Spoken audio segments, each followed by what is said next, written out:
ব্যাটিংয়ের এক পর্যায়ে শুভমান গিলের পায়ের মোজার রং ধরা পড়ে ক্যামেরায়।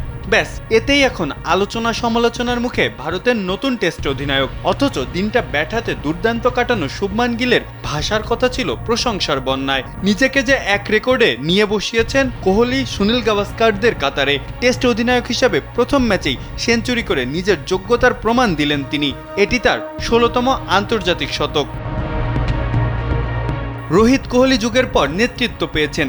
তাদের শূন্যস্থান পূরণে ভারতের সবার চোখ এখন তার দিকে, কেননা অধিনায়ক রোহিতের জায়গায় এখন বসেছেন গিল। আর ব্যাটিংয়ের ভারতের বিখ্যাত ৪ নম্বর পজিশনটা টেন্ডুলকার কোহলির পর পেয়েছেন এই ২৫ বছর বয়সী তরুণ ক্রিকেটার। অধিনায়কত্ব, ব্যাটিং পজিশনের চাপ দুইই ছিল তার কাঁধে। আর এটা ওইটা না, কাপড় ধোয়ার একটাই সলিউশন, চাকা অল ইন ওয়ান। তবে সব সামলে অপরাজিত সেঞ্চুরি করে দলকে নিয়ে যাচ্ছেন বড় লিডের পথে। তবে সব ছাপিয়ে আলোচনায় তার পরা কালো মোজা। মূলত টেস্ট ক্রিকেটের ড্রেস কোড ভেঙেছেন এই ভারতীয় অধিনায়ক। সাদা পোশাকের ক্রিকেটে খেলোয়াড়দের ড্রেসে কালো কোনো কিছু পরার নিয়ম নেই।